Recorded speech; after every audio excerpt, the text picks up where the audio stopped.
What's going on, family? It's your girl, Guruji Chastity, and gratitude is the attitude that's got me in a good mood, and it's all because of you.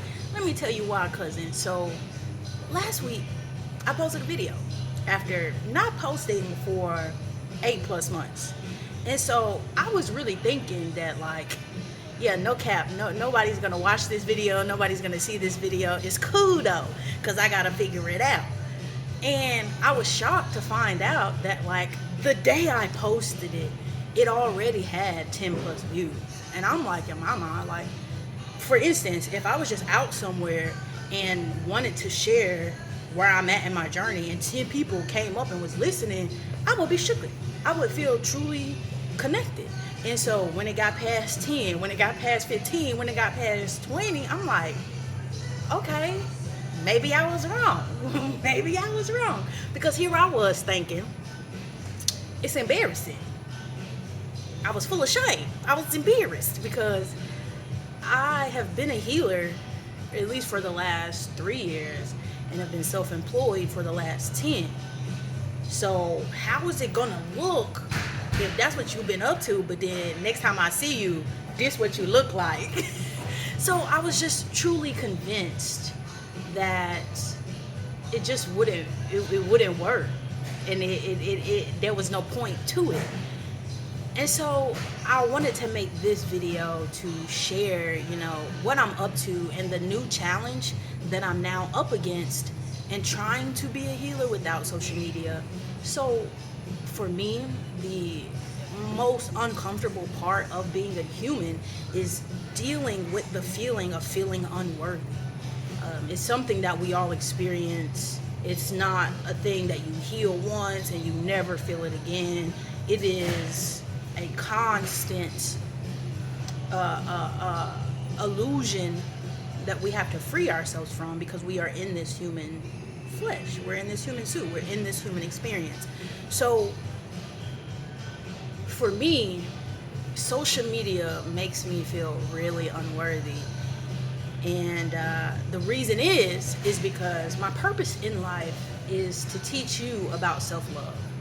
And not in the method that means I only teach from the act and practice of being a healer, meaning, okay, I have this information, you need to come and pay me, and you need to become my client, and this is how we're going to do it, and I'm going to share this information and help you change your life.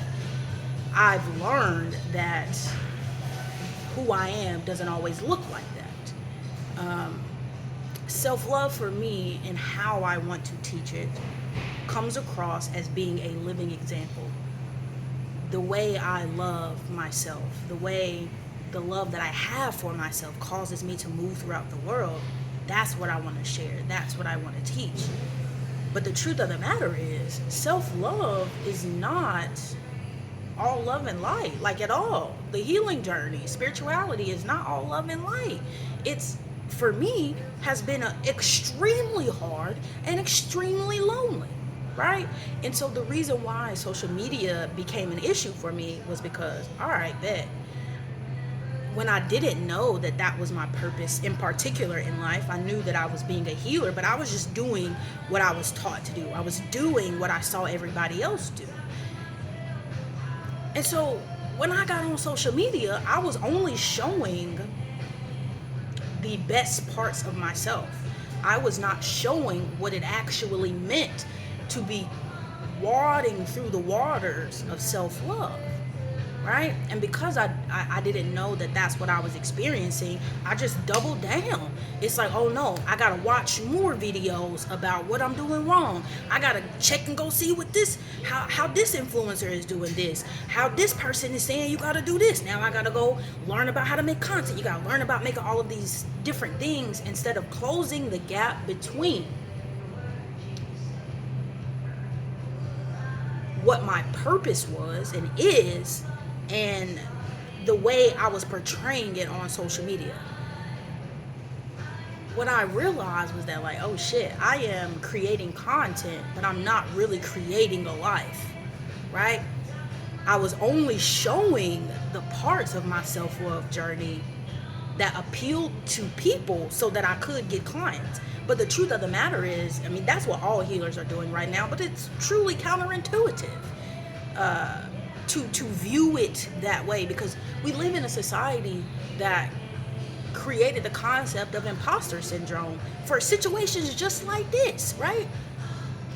The society we live in teaches us that if you see me when I'm bad, then I must not be no good at what I at the gift that God has given me. One of the gifts being communication, right? Let's using this as an example. I have an amazing gift of communication, and I can create content that conveys that, right? But and the truth of the matter is, I'm creating this content so you can see me as someone who has good communication, but the tool and the talent of having good communication only came when I fucked up, when I couldn't communicate properly. But I can't show you my inability to communicate, because then you would think, oh, she's not a good healer, or oh, she can't do the job, or she can't help me. And it's like, no, that's exactly why I can help you, right? But that's not how social media works. That's not how the society we live in works. We want to make everything glamorous. We want to make everything appealing, but the appealingness of loving yourself is loving all of you, not just the part of you that is acceptable to show to the world.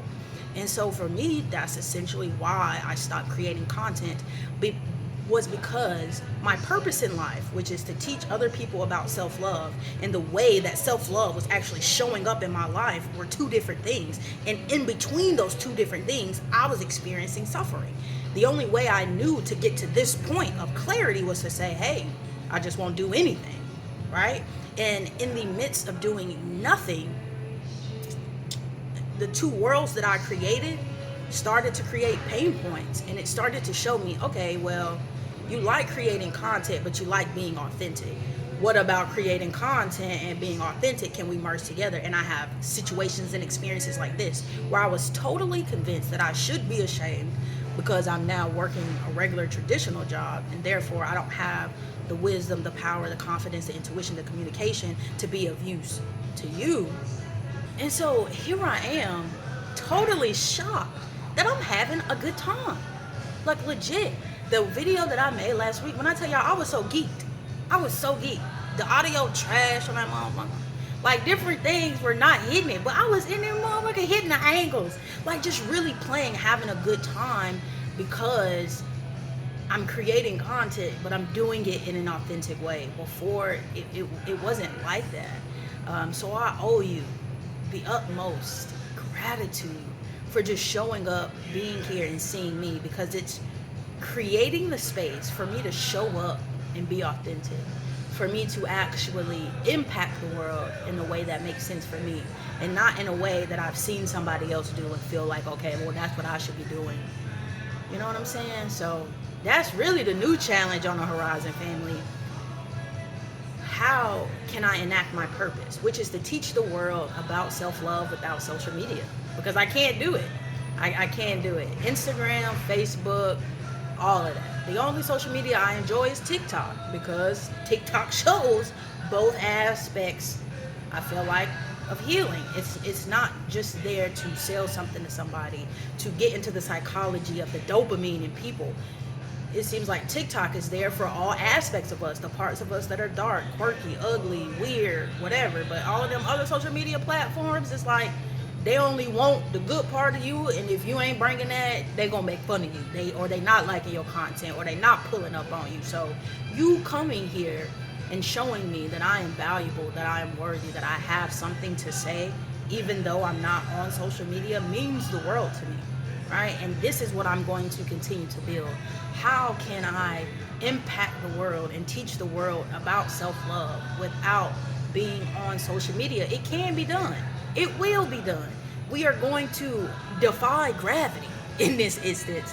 And I'm going to be the living example of what it's like to be successful as a healer without using social media as an identity, as a crutch, as a means of creating connection in the world, right? we can use that as a tool, but we can also get beyond that. We can really get out here in the streets and help and connect with people. And let me not say we, let me say me, because that's really my mission in life. You feel me? So I want to say this is my last little recap video. Next week we jumping right back on to the teachings, right back on to the thick of it, and less about just kind of updating you guys about where I've been for the last 8 months. Now you know what I'm up to, you know what's up. Until next time, I love you. Peace out. Talk to me.